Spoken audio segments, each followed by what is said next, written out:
Subscribe करिए हमारे channel target UP TET CTET को और बेल आइकन को दबाइए। हेलो फ्रेंड्स, मैं रेनू स्वागत करती हूँ आप सभी भावी अध्यापक एवं अध्यापिकाओं का आपके अपने channel target UP TET CTET में। दोस्तों, आज की इस क्लास में हम आपके डीएलएड 4th सेमेस्टर के हिंदी विषय के मोस्ट इंपॉर्टेंट अति लघु उत्तरीय प्रश्नों को पढ़ने वाले हैं और ये सभी अति लघु उत्तरीय प्रश्न आप लोग के राजन सीरीज के हैं। पवन सीरीज ऑलरेडी मैं पहले ही पढ़ा चुकी हूँ। अगर आपने नहीं देखा है तो आपको लिंक मिल जाएगी सारे के सारे वीडियोस की। तो चलिए स्टार्ट करते हैं प्रश्न संख्या 1 से। वृक्ष से पत्ते गिरते हैं, वाक्य में कौन सा कारक है?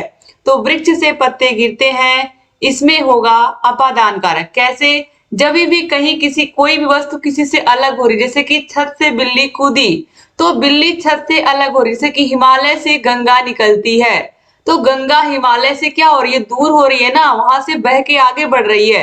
तो इस तरीके से जहां भी किसी चीज के अलग होने का बोध होता है वहां पर होता है अपादान कारक। और जितने भी एग्जाम्पल मैंने बताए हैं ये सारे याद रखिएगा क्योंकि ये बार बार एग्जाम में रिपीट करता है। 2021 में ये सारे के सारे प्रश्न एग्जाम में पूछे हुए हैं, तो बहुत ध्यान से पढ़िएगा। आप देख सकते हो कि जो क्वेश्चंस हैं वो लगातार सालों में भी रिपीट होते हैं। 2021 में पूछा हुआ प्रश्न 2022 में फिर पूछा है, तो इसीलिए सारे प्रीवियस ईयर क्वेश्चन पेपर्स हम लोगों ने करवाया है बहुत ही अच्छे से। आप लोग उनको जरूर देख लीजिएगा। क्वेश्चन नंबर 2 है, कंठ ध्वनियां कौन कौन सी हैं? तो कौन कौन सी ध्वनियां हैं जिनका उच्चारण हम कंठ से करते हैं? तो अकु विसर्जनीय नाम कंठ, यानी कि क ख ग घ और ह जो है इनका उच्चारण स्थान कंठ होता है। क्वेश्चन नंबर 3 है, हार शब्द में उपसर्ग जोड़ते हुए दो शब्द बनाइए। तो हार शब्द में अगर प्र उपसर्ग जोड़ेंगे तो प्रहार हो जाएगा, हार शब्द में उप उपसर्ग जोड़ेंगे तो उपहार हो जाएगा। क्वेश्चन नंबर 4 पे आते हैं, हितम मनोहारी च दुर्लभम वचा। ये बहुत ही अच्छी शुक्ति है और इसका अर्थ होता है हितकर और प्रिय वचन दुर्लभ है। यानी कि ऐसा वचन आपको कोई बोल रहा है जो आपको सुनने में भी अच्छा लगे और जो आपके भविष्य के लिए भी अच्छा हो, ऐसा बहुत दुर्लभ होता है। यानी कि अगर अच्छी बात होगी तो कहते हैं सब लोग सच कड़वा होता है। आखिर में ये कहावत क्यों कही गई है कि सच कड़वा होता है? यानी कि ये बात सही है कहीं ना कहीं। जैसे हमारे बड़े हैं, हमें डांट देते हैं या कुछ इस तरीके की चीजें बोल देते हैं जो हमें थोड़ी देर के लिए बुरा लगता है, हालांकि हमें भी पता है कि वो हमारे अच्छे के लिए, हमारे अच्छे भविष्य के लिए कह रहे हैं। तो इसलिए हम ये कह सकते हैं कि अच्छा, हमें अच्छा भी लगे सुनने में और हमारे काम का भी हो, ये असंभव है। जैसे कि जो औषधि होती है या जो दवा होती है वो जो बहुत अच्छे से काम करती है वो थोड़ी कड़वी होती है। तो बस वही चीज यहाँ पर भी लागू होता है।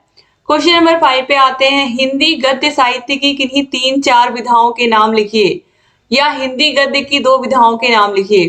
तो हिंदी गद्य की विधाओं में कौन कौन सी विधाएं हैं? नाटक है, एकांकी है, निबंध है, कहानी है, उपन्यास है। ठीक है, ये सब हिंदी गद्य की विधाएं हैं। क्वेश्चन नंबर 6 पे आते हैं, नदी एवं आकाश शब्द के 3-3 पर्यायवाची शब्द लिखिए। तो नदी का सरिता, तटिनी, तरंगिणी और आकाश का नभ, गगन, अंबर। क्वेश्चन नंबर 7 है, विद्या शब्द पर संस्कृत भाषा में 2 वाक्य लिखिए। तो विद्या ददाति विनयम, ये तो आपने पढ़ाई है, या विद्या विनयम ददाति और विद्या बहुविद्या भवंती। क्वेश्चन नंबर 8 है, मौन पठन के उद्देश्य क्या होते हैं? जब हम मन में पढ़ते हैं, कोई भी कहानी पढ़ रहे हैं, कोई भी नाटक पढ़ रहे हैं, मन में पढ़ रहे हैं, तो उसका क्या रीजन है? तो मौन पठन का उद्देश्य द्रुत गति से पठन का अभ्यास करना तथा छात्रों की बोध शक्ति को विकसित करना होता है।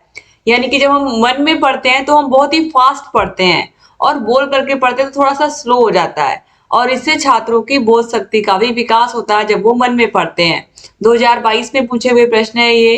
अब क्वेश्चन नंबर 9 पे आते हैं, विद्या धर्मेण शोभते शुक्ति का हिंदी में अर्थ लिखिए। तो बहुत ही आसान है, जो विद्या होती है वो धर्म को सुशोभित करती है या विद्या धर्म से सुशोभित होती है। क्वेश्चन नंबर 10 है, वानरा फलानी खादन्ति का हिंदी में अनुवाद करिए। तो बंदर फल खाते हैं। क्वेश्चन नंबर 11 है, बालकाः विद्यालयम गच्छन्ति का हिंदी में अनुवाद लिखिए। तो बालक विद्यालय जाते हैं हो जाएगा। क्वेश्चन नंबर 12 है, सह जनकेन सह गच्छति का हिंदी में अनुवाद लिखिए। तो वह पिता के साथ जाती है। क्वेश्चन नंबर 13 है, रोहनः कंदुकेन क्रीडति, यानी कि रोहन गेंद से खेलता है। इसका हिंदी अनुवाद हो जाएगा।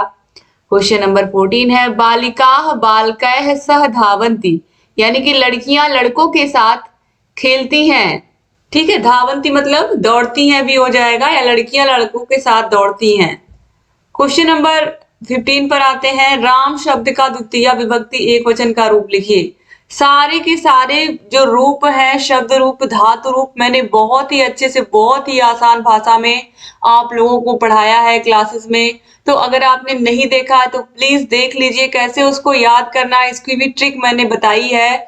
बहुत ही आसानी से आप 1 नंबर 2 नंबर आपको मिल जाएंगे अगर केवल अच्छे से आपने शब्द रूप और धातु रूप अपने एग्जाम के लिए तैयार कर लिए हैं। और रटना कुछ भी नहीं है, सिर्फ ट्रिक जो मैंने बताई है उससे आप याद कर लोगे तो आपको कहीं कुछ भी नहीं भूलेगा।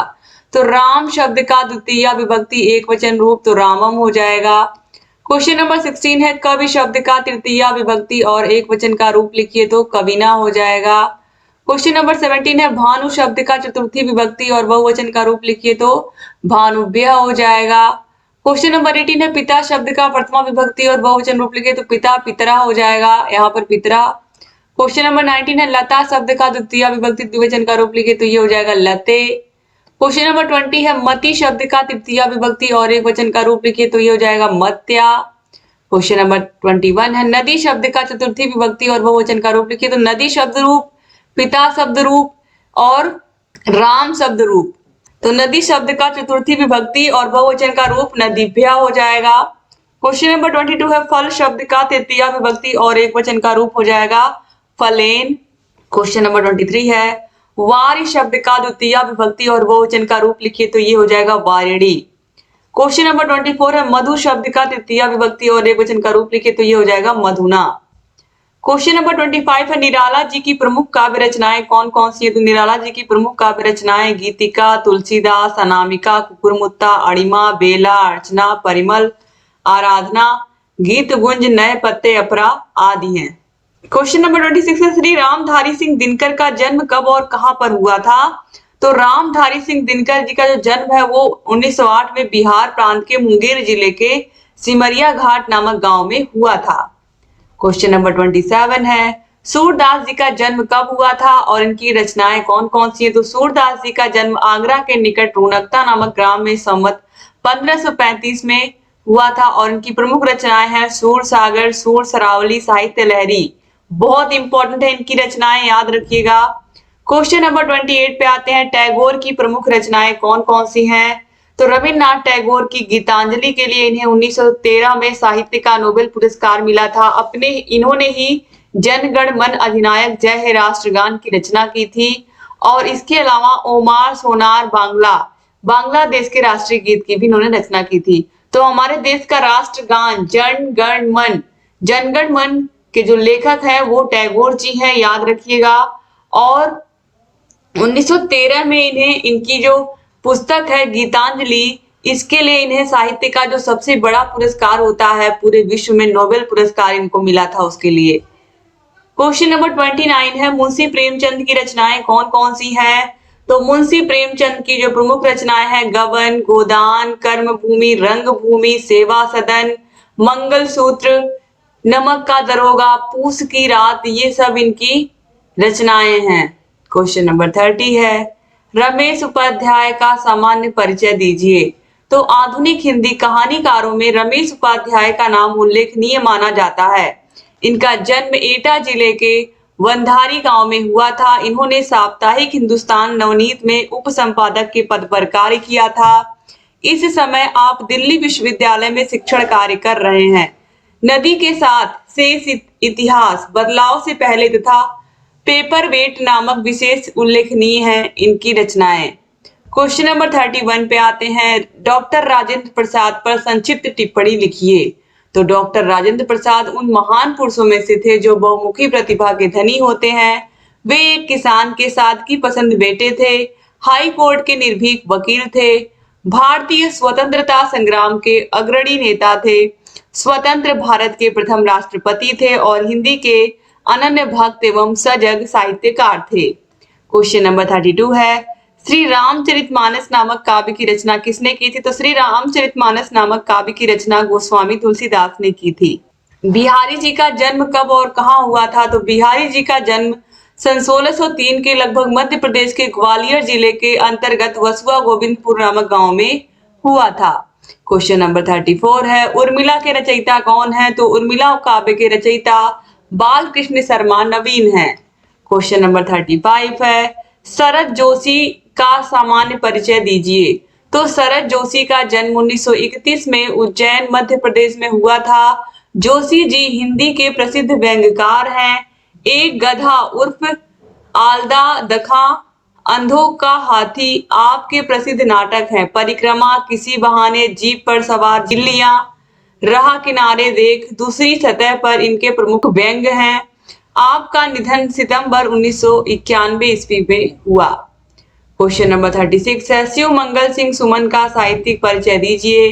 तो शिव मंगल सिंह सुमन का जन्म 1916 ईस्वी को उत्तर प्रदेश के उन्नाव जिले में हुआ था। इनके काव्य संग्रह हैं हिल्लौल, पर आंखें भरी नहीं, जीवन के गान, प्रलय सृजन और विश्वास बढ़ता ही गया। क्वेश्चन नंबर 37 पे आते हैं, राम नरेश त्रिपाठी का सामान्य परिचय दीजिए। तो राम नरेश त्रिपाठी का जन्म 1881 ईस्वी में उत्तर प्रदेश प्रांत के जिला जौनपुर के कोयरीपुर गांव में हुआ था। आपकी रचनाओं में नवीन आदर्श और नवयुग का संकेत दिया गया है। आपके द्वारा रचित पथिक मिलन नामक खंड काव्य लोकप्रिय है। सन 1962 में आपका देहावसान हो गया था। क्वेश्चन नंबर 38 पे आते हैं, महादेवी वर्मा की प्रमुख साहित्यिक रचनाएं कौन कौन सी? ये बहुत ही इंपॉर्टेंट प्रश्न है दोस्तों। इनकी जो कविता संग्रह है वो है रश्मि, नीरजा, सांध्य गीत, निहार, यामा तथा दीपशिखा। दीपशिखा किसकी रचना है? एग्जाम में पूछा गया है। नीरजा किसकी रचना है? और यामा, ये तीनों बार बार एग्जाम में पूछे गए हैं और महादेवी वर्मा का नाम आप याद रखिएगा। अब इनकी गद्य रचनाओं में अतीत के चलचित्र, स्मृति की रेखाएं, श्रृंखला की कड़ियां और हिंदी विवेचनात्मक गद्य है। क्वेश्चन नंबर 39 पे आते हैं, सिया राम शरण गुप्त का संक्षिप्त परिचय दीजिए। तो सिया राम शरण गुप्त का जन्म 1895 में चिरगांव जिला झांसी में हुआ था। आपने कई कविता, उपन्यास तथा निबंधों की रचना की है। इनके उपन्यासों में नारी की सहनशीलता, आदर्श और सरलता का वर्णन है। इनकी रचनाएं हैं मौर्य विजय, दूर्वाचल, आत्मोत्सर्ग, गोद नारी आदि। क्वेश्चन नंबर 40 है, रसखान की प्रमुख रचनाओं का संक्षिप्त में वर्णन करिए। तो इनकी जो प्रमुख रचनाएं हैं वो है सुजान रसखान और प्रेम वाटिका, इसके अलावा राग रत्नाकर। क्वेश्चन नंबर 41 है, सरदार पूर्ण सिंह जी का सामान्य परिचय दीजिए। तो सरदार पूर्ण सिंह का जन्म 1881 में हुआ था तथा इनका निधन 1931 में हुआ। इनके प्रमुख निबंध है मजदूरी और प्रेम, सच्ची वीरता और आचरण की सभ्यता। क्वेश्चन नंबर 42 है, सर्वेश्वर दयाल सक्सेना का जन्म कहाँ हुआ था? तो सर्वेश्वर दयाल सक्सेना का जन्म 1927 ईस्वी में बस्ती में हुआ था दोस्तों। क्वेश्चन नंबर 43 है, नागार्जुन का संक्षिप्त परिचय दीजिए। तो वैद्यनाथ मिश्र नागार्जुन का जन्म 1910 ईस्वी में बिहार के दरभंगा जिले में हुआ था। युग धारा, प्यासी पथराई आंखें, सतरंगी पंखों वाली इनकी प्रमुख काव्य रचनाएं हैं। क्वेश्चन नंबर 44 है, गणेश शंकर विद्यार्थी का संक्षिप्त लेख लिखिए। तो गणेश शंकर विद्यार्थी का जन्म 1890 में प्रयाग में हुआ था। आप पत्रकार थे। आप सरस्वती पत्रिका तथा अभ्युदय पत्रिका में कार्यरत रहे हैं। कुछ समय तक आप प्रताप साहित्यिक पत्र के संपादक भी रहे। इनकी भाषा सशक्त एवं शैली ओजपूर्ण, गंभीर एवं वक्रता प्रधान रही है। आपका निधन 1931 ईस्वी को हुआ। क्वेश्चन नंबर 45 पे आते हैं, विनय पत्रिका के रचनाकार कौन है? तो विनय पत्रिका के रचनाकार तुलसीदास जी हैं। क्वेश्चन नंबर 46 है, आधुनिक युग के प्रमुख कवियों के नाम लिखिए। तो आधुनिक युग के प्रमुख कवि हैं अयोध्या सिंह उपाध्याय हरिऔध, महादेवी वर्मा, जयशंकर प्रसाद और भारतेंदु हरिश्चंद्र। क्वेश्चन नंबर 47 है, विसर्ग, हलंत तथा अनुस्वार का चिन्ह बताइए। तो ये विसर्ग है जिसमें दो बिंदियां होती हैं और यहाँ पर देखिए इसके बाद ये हलंत है जो इस तरीके से होता है, क के नीचे लगा होता है, ख के नीचे लगा होता है, ग के नीचे लगा होता है, जो कि स्वर रहित होता है और अनुस्वार में एक बिंदी होती है। क्वेश्चन नंबर 48 है, बालकः सह तथा अस्वः में लगा चिन्ह क्या है? तो ये कौन सा चिन्ह है? विसर्ग है जिसमें दो बिंदी आती है। क्वेश्चन नंबर 9 है छात्र विद्यालय स्वागतम प्रत्येक फलम में उचित विसर्ग एवं हलंत का प्रयोग कर सही शब्द बनाएं। तो ये छात्र हो गया विसर्ग लगा करके, ये विद्यालय हो गया विद्यालय का, स्वागत का स्वागतम हो गया हलंत लगा करके म के नीचे, प्रत्येक का प्रत्येकम हो गया हलंत लगाकर और फल का फलम हो गया हलंत लगाकर। क्वेश्चन नंबर 50 पर आते हैं दोस्तों। शुक्ल युग या प्रसाद युग के दो नाटककारों के नाम लिखिए। तो शुक्ल युग में जयशंकर प्रसाद और प्रसाद युग में डॉक्टर राम कुमार वर्मा है। तो इस तरीके से यहाँ पर आप लोगों ने टोटल 50 क्वेश्चन कंप्लीट कर लिए और जो पार्ट 1 है आप लोगों के अति लघु उत्तरीय प्रश्नों का कंप्लीट हो गया और अगले में हम पार्ट 2 पूरा कंप्लीट करके आपके सारे के सारे अति लघु उत्तरीय प्रश्नों को कंप्लीट कर देंगे। तो 2 पार्ट में आपके यहाँ पर अति लघु उत्तरीय प्रश्न भी आपको देखने को मिलेंगे और 2 पार्ट में ही बहुविकल्पीय। तो thank you so much video को पूरा देखने के लिए। जहां कहीं कोई भी डाउट हो आप कमेंट करिए और अगर आपको हाथों से लिखे हुए सारे विषयों के 8 के 8 विषयों के नोट्स चाहिए तो उसके लिए आपको हमारे ऐप को डाउनलोड करना पड़ेगा और ऐप की link description box comment box में मिल जाएगी। Target UP TET CTET app को आप जा करके सिंपली सर्च करके भी प्राप्त कर सकते हैं प्ले स्टोर से और यहाँ पर एक कॉन्टेक्ट नंबर है, इस नंबर पर कांटेक्ट करके आप सारे विषयों की क्लासेस को प्राप्त कर सकते हैं। एक बार फिर से आप सभी भाई बहनों का बहुत बहुत शुक्रिया वीडियो को पूरा देखने के लिए। जहां कहीं कोई भी डाउट हो आप कमेंट करते रहिए, आपके लिए क्लासेस लेकर के आते रहेंगे और आपकी जो तैयारी है उसको बेहतर से बेहतर बनाते रहेंगे। एक बार फिर से आप सभी भाई बहनों का बहुत बहुत शुक्रिया वीडियो को पूरा देखने के लिए। चैनल से बने रहिए और आप लोग के लिए वीडियोस लेकर के आते रहते हैं और आगे भी आते रहेंगे। अगर चैनल को सब्सक्राइब नहीं किया तो प्लीज सब्सक्राइब कर दीजिए और बगल में घंटी का निशान होगा उसको भी प्रेस कर दीजिए ताकि जो भी नई वीडियोस हम बनाते हैं उसका नोटिफिकेशन आपके पास सबसे पहले पहुंचे और आप हमारे सारे क्लासेस को देखते रहें। वीडियो को शेयर करना मत भूलिएगा। एक बार फिर से आप सभी लोगों का बहुत बहुत शुक्रिया। डिस्क्रिप्शन बॉक्स कमेंट बॉक्स में आपको 8 के 8 विषयों की क्लासेस की लिंक मिल जाएंगी, मास्टर क्लास की वीडियोस की लिंक मिल जाएगी और सारे विषयों के आपको राजन और पवन सीरीज की वीडियोस की लिंक भी मिल जाएगी। जय हिंद।